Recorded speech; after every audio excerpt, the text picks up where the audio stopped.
All right, so we're going there. The hyperbaric chamber. Every diver's worst fear, right? Maybe, maybe not. So we're actually going inside a hyperbaric chamber, the facility, how it runs, the operation, all that good stuff. Hyperbaric Health Services, St. Augustine. And yes, we're going to talk about diving. We're going to talk about the hyperbaric chamber and actually what it's used for most of the time, which has nothing to do with diving. And some regulars that got the bends. You're gonna like that part. Mitch Hall is like a cool, calm, collected David Spade. You'll see what I mean in a minute. He's an avid diver. He goes offshore St. Augustine, Northeast Florida, off his boat. He was a commercial diver before he did hyperbaric medicine, sinking wrecks, working on bridges, and of course, stick around to the end where I'm gonna weigh in with my opinion on something controversial. We had a lot of fun doing this one. You're gonna love it. Hyperbaric Chamber, Mitch Hall. Hope you enjoy.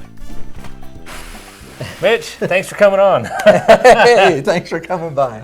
So you've now got a much larger hyperbaric treatment facility. Hyperbaric Health Services, St. Augustine. You're in my favorite town on earth, in my opinion, my hometown. So you have 2 hyperbaric chambers back there. Yes. I'm just going to tell you right now, our audience wants to avoid hyperbaric chambers. Yes. Yes. So divers go into hyperbaric chambers when they've had a diving accident related to staying down too long, coming up too fast. You might hear us say DCS, which is short for decompression sickness. A lot of people don't realize this is not on their insurance plan, even if they've got that Cadillac plan. I've had doctors, head doctors of big hospitals in the scuba class check, and they go, it wasn't on there. This is definitely something that a lot of people don't know about. Yes. And are a little afraid of, especially in the diving world. It's like, oh, you got to go in the chamber. In the chamber. And you have one of those, and you have treated divers, but most of the time you're not treating divers. That's correct. What are you doing most of the time? Most of the time we're saving lives and stomping out disease, I like to say. We're in the business primarily of wound healing. Now, wounds come in all sorts of shapes, sizes, locations, and we treat all of them. You can have a non-healing foot wound, you can have a bone infection, you can have a brain injury that's a wound. Just because we can't see it doesn't mean it's not a wound. We also have late effects of radiation. Now, these are people that like went in and worked on the Chernobyl reactor, things like that? No, not that type of radiation. No? So Okay. we're talking about a cancer patient that had radiation treatment. Years down the road, they'll start developing side effects from that radiation. It manifests as things like proctitis or cystitis, which is lesions in the bladder. Proctitis, what is that? Yeah, you don't want to go there. So I know what a proctologist is. Yeah. All right, we'll leave it there. Yeah, what's happened there is that the radiation did its job killing the bad cells, but it also took out a lot of good cells, including the vasculature. So now oxygen is not getting delivered to spots in the bladder. They're developing wounds. Through hyperbaric oxygen therapy, we can revascularize that soft tissue. If I'm looking at those hyperbaric chambers, they look like time machines to me. You're saying it really does kind of work like one when it comes to healing. You said not only it heals faster, but you said the scars were healing better. Yes. They look less scarry. Exactly. Because we're revascularizing, that tissue can get back to closer to normal. Those tissues are kind of struggling. They morph into all sorts of ugliness, right? Scars can look pretty gnarly. But when you compare scars that have healed under hyperbaric therapy versus not using hyperbaric therapy, there's a big difference in the coloration of it. Scars are smoother, flatter, look more aesthetically pleasing. More importantly, they don't open back up. This sounds like if I get a wound, I want to be in a hyperbaric chamber. Yeah, I would. I mean, any kind of wound. If I could get in a chamber, that's what I want to do. You ever do it for like headaches and hangovers? Yeah, haven't done it for a hangover, although Would it work? That is a protocol that's out there because it does reduce inflammation in the brain and gets your oxygen flowing there. But the reduction of the inflammation is the big key. So that would work? Yes. Should? Yes. It's used quite a bit for that. This is a place for a young person to get a job. Right. You know, hey, you get little side perks. Like, yeah, he's always in here Sunday morning real early before we open. Right. What a go-getter. So hyperbaric chamber treats dive accidents. We know that. And you know what? Just to catch anyone out that might be hearing about one of these things for the first time, I'm going to do the fast version here. Correct me if I'm wrong. Okay. All right, I'm going to try. Here we go. All right. Oh, crap. Now I'm nervous. So the hyperbaric chamber, basically in a sealed off, closed off environment from out here, pressurizes the gas around them, the gas that they're breathing in there. You can turn up the oxygen percentage in there, the fraction of gas. And then they're getting a much higher dose with much higher penetration into those tissues of oxygen. Absolutely. When divers go down, the ambient pressure of water is increasing around them.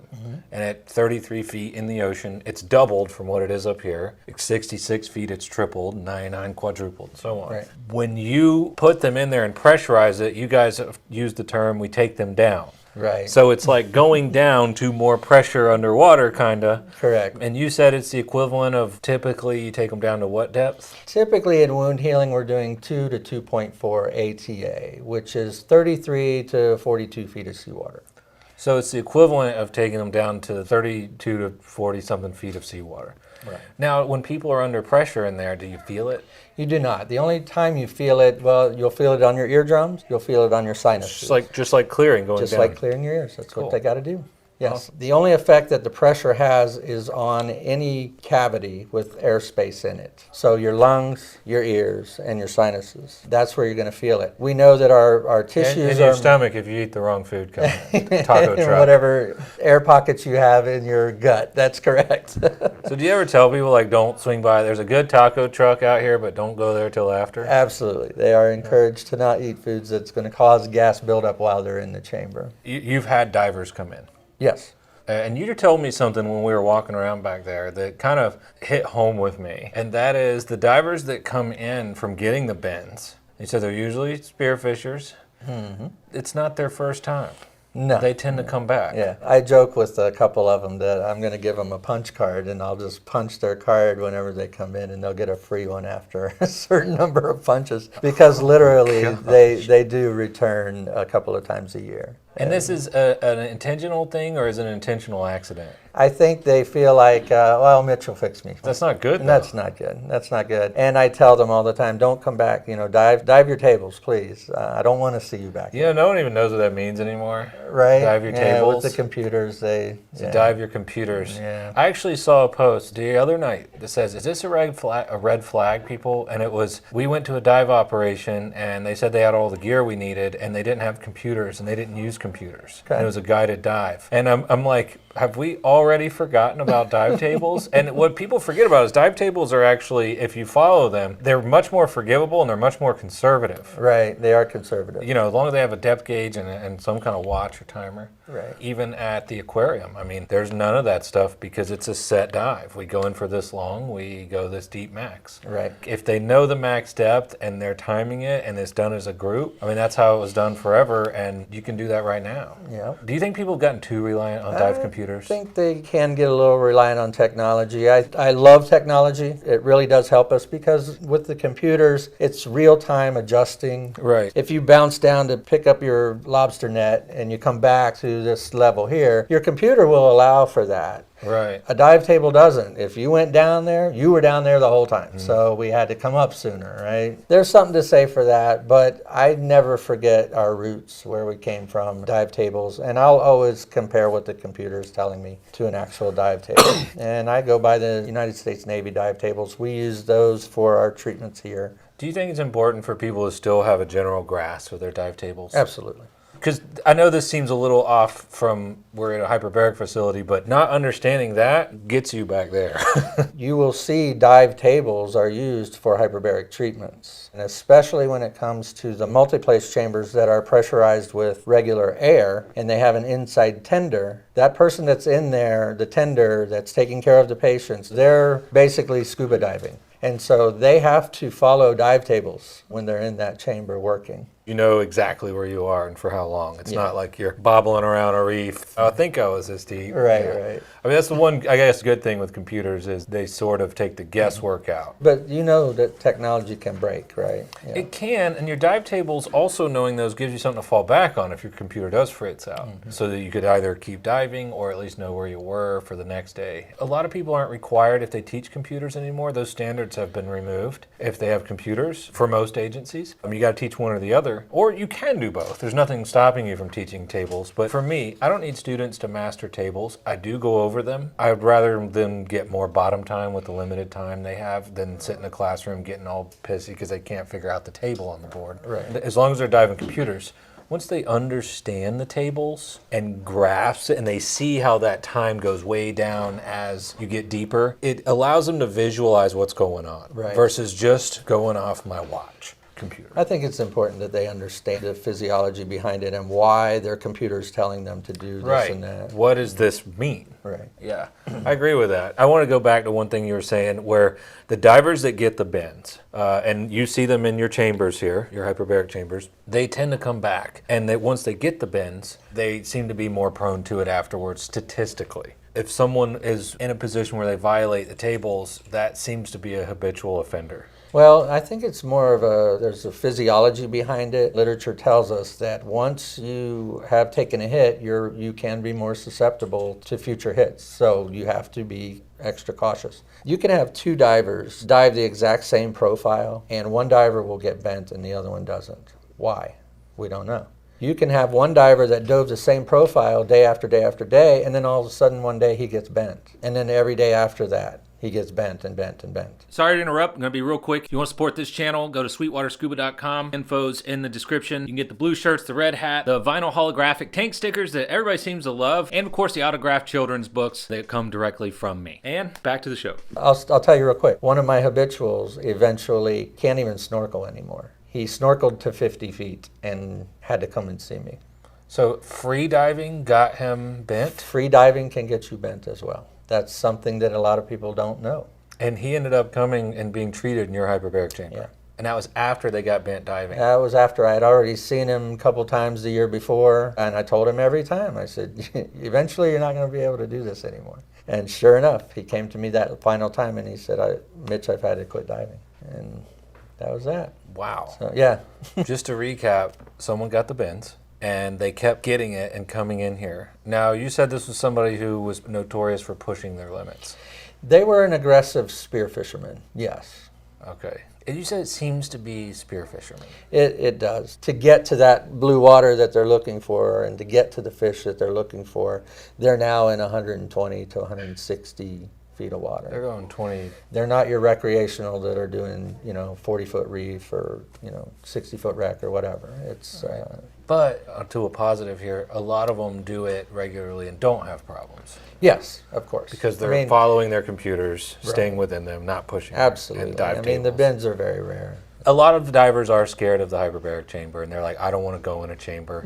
Even when Katie was getting ready to get in, she's like, when you guys shut the door, we were just doing it for a little fun. When you guys shut the door, it got a little freaky. There's something to say for being locked in a chamber, entirely reliant on someone else to get you out. There is no getting out of that chamber unless somebody lets you out.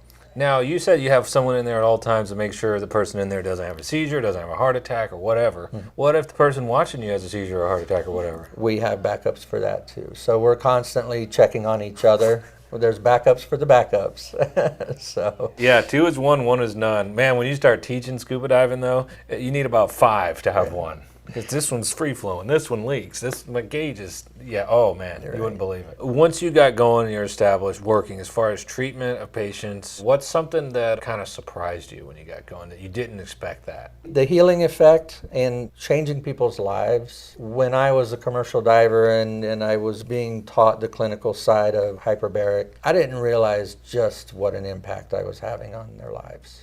People come back months, years later and thank you again. That I didn't expect. You're so focused on getting it working in the business, you forgot that people are coming in and going, oh my gosh, thank you. I started out, I just thought it was cool. Because you were a diver, you were a commercial diver. Yeah. You did bridge work and all that stuff. And we put divers in steel hull chambers and we pressed them down, and this was part of day-to-day operations. They use them out in the dive industry to bring a diver out of the water, get the next one in the water while you're bringing this one back to 1 atmosphere in a safe, controlled environment. That's what chambers are used for there. They're not always used for injured divers, but they're used in day-to-day dive operations. Some people use this just to rotate divers out. Yes, and they're used for saturation diving, of course. So they'll put them in a chamber, they'll press them to the depth that they're going to be working at, and that person will stay at that pressure for nearly a month. Oh, whoa. So those divers are going down deep, working on oil rigs, fixing bridges, whatever. And then you're saying they put them in a pressurized chamber, they bring them up, and they're just in that chamber for how long? It could be up to a month. So they're in that 28 days. 28 days in that chamber while they got the next divers down there. That's right. And then when they're done, they go back down? They're all living in a habitat that's pressurized. It's like one of those mosquito cycle of life things. A couple of guys will get it into a dive bell that's attached to their pressurized habitat, and that dive bell is pressurized, and so they'll go down and get out of that dive bell at that pressure. They'll do their work, they'll get back in it, it comes up, it's pressurized still, and they attach it back. The divers get out, next set of divers gets in, they seal everything off, everybody's still under pressure, and they go back down and do it again. Who all day. would want to do that? I would have wanted to do it when I was a young man. It's not an old man's sport, I'll tell you that. And it's a short career. It's hard on the body to work under those pressures. But it's got to pay well. It does pay well, but you won't know a rich saturation diver, because once they've done a job, they'll come back to shore and they'll buy a fancy motorcycle and hang out with the ladies and Spend it all? and spend it all. Because they're young bucks, you know. It's not until you reach 40 and you're too old to do saturation dive that you learn how to save money. That's the truth, isn't it? What are people most afraid of when they have to go into the hyperbaric chamber? What's their big fear? Is it going to hurt? We do have the claustrophobia issue to deal with, but if I had to say what are they most fearful of is whether or not it's going to hurt. Am I going to be able to clear my ears? That's primarily what it is. But I'll be honest with you, 90% of our patients are not fearful. I guess most of your people aren't divers, and non-divers, do you have to actually coach them like how to clear and everything? Yes. Okay, because that's not natural to most people. Right. Well, we equate it to, the first thing we ask them, have you ever been diving? And if they say no, have you flown in an airplane? Well, when you're coming down for a landing, that pressure is building, you have to equalize your ears. Oh, I know what you're talking about. We'll ask them to do that for us. And do you feel your ears pop? Yes, I feel my ears pop. Okay, great. Are you able to like stop it though if they're having trouble? Absolutely. So you've got control over it. Mm-hmm. Is it a lever or a wheel or a knob or? We use a needle valve, so they tighten down, lefty-loosey, righty-tighty. You and I, we can jump off the boat and we can be to 60 feet of water in 45 to 60 seconds, right? We can do it pretty quick. Here, they're going to 33 feet or 42 feet in upwards of 10 minutes. We've got plenty of time to let them clear their ears. If they are having trouble, we can stop the pressurizing, we can come up a little bit, clear their ears, and then we can continue on. I've had a few that were a little difficult and took some extra time to get them there, but I've never had anyone that I couldn't get down there. Just like diving, if someone's got a cold, can they get in? It's going to depend on how severe their cold is and can they equalize. Some people can still equalize with a runny nose or a sinus headache or whatever, sinus infection. We try to stay away from that. It depends also on what they're treating for. If it's urgent that they be in the chamber, we're going to have to try to consider it and work through it. If it's grandma with a foot ulcer, send her home. She can come back in a couple of days after she's gotten better. Have you had anybody freak out? No. Well, that's no fun. No. All right, you got to make something up. I've had people say, I want to come out. I want to come out. We do not argue with that. We bring them out instantly because you don't know what's going on with that person, and you definitely don't want to freak out in the chamber. You said there's like, you got to have some stuff in there to make sure there's no sparking. Yes. So when we bring our patients in, they take all of their clothing off. What they were born with is what they go in with. That and a 100% cotton gown. And the sheets are 100% cotton. The blanket's 100% cotton. It's all hyperbaric certified. That's all that goes in the chamber. We're eliminating that risk of static electricity buildup. They also wear a ground bracelet so that if some weird situation happens that they build up some static electricity, that can be dissipated as well. Nothing goes in the chamber, no electronic devices. We ask them to not have a lot of makeups. Petroleum-based things do not do well under pressure. There are certain petroleums that can self-combust under pressure. So Never would have thought about that. If you could tell every scuba diver one thing, as someone who has put many people in a hyperbaric chamber, what would you tell them? You're not allowed to say plane or dive your plane. I mean, something deep. No pun intended there either. do we, well, I would reinforce your ascent rate. You know, that's important. I won't say dive your plan your dive, plan your dive your plan. What's that leave me with, Ken? That's Come what on. I'm trying to, I'm feet to the fire here. It's, you know, I've started my classes with this, and I put the most dangerous thing in diving is, and I put one word, ego. right? And that's too scared to speak up, or I think I'm invincible and I'll be fine. That can go either way. But under that, I have 2 arrows. I draw 2 arrows, and I put the 2 most dangerous animals in the water. Because everyone's, oh, the blue-ringed octopus, sharks. No, most people don't think that anymore, but, the irukandji or sea snakes. But it's never, and I'll give you a hint, these typically won't bite you or sting you, and they don't even have pinchers, at least in the South. Lobster and game fish. Lobster and game fish. Yep, those are the 2 most deadly animals out there, and neither of these will hurt you. Right, that's a fact. It's spearfishing or lobster. You know it. It is. That's it. Anything we missed that you'd love to just throw in there? My door is open. We are a training facility, so we encourage people to come and learn. You can come and hang out with us. You can do a tour. You can ask 1,000 questions. You can sign up for a class. You do classes here? We do classes here. I am a IBUM certified instructor, so I teach for the International Board of Undersea Medicine. A diver, a medical practitioner, a non-medical professional can sign up for a class. They can come in here, and depending on what their level of prerequisites are, they can leave here with a certification to either be a diver medic on a dive team, or they can operate a hyperbaric chamber in a medical facility. No, this is cool, man. Thanks for the tour. Thanks for bringing us through. Thanks for throwing Katie into your little time machines back there. Time machine. Okay, well, Mitch, this has been fun. Thanks for letting me just probe your whole place here. It has that new facility smell. Right. Honestly, if anybody's here, swing by and visit. You do classes. St. Augustine is top. If you haven't been here, you should come here. The oldest city in North America. Right. It's epic. Yep. Mitch, thanks again, man. Thanks again, bud. All right. See ya. See ya.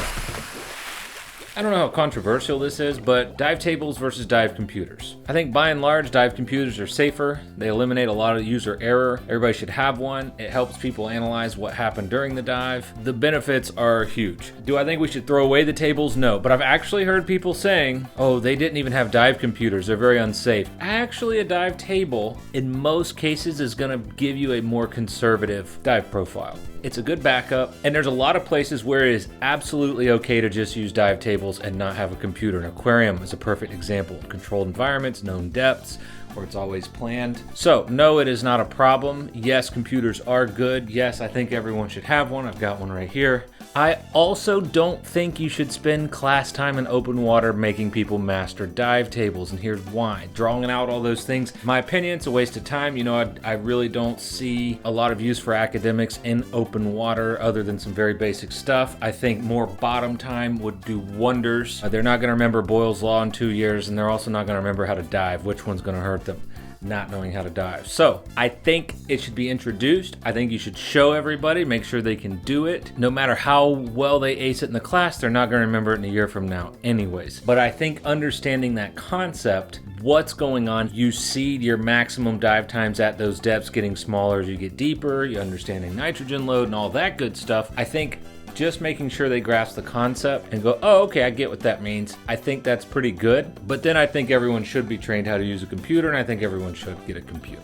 Remember, you can keep a dive table picture just on your phone. Most people have their phones on our dive boats now. Anyways, you can actually get plastic ones. Having that in your back pocket, even metaphorically, is a good thing. Pro computer, understand a dive log, and be able to fall back on it, worst case scenario. That's my 2 cents. As you know, I respect all different opinions here as long as they are respectful, and I love to hear what you say. Hope you enjoyed the episode. I'll see you in the comments whenever and wherever you are watching this. I hope you have a great day, great night, great evening, and you're planning your next dive. See you later.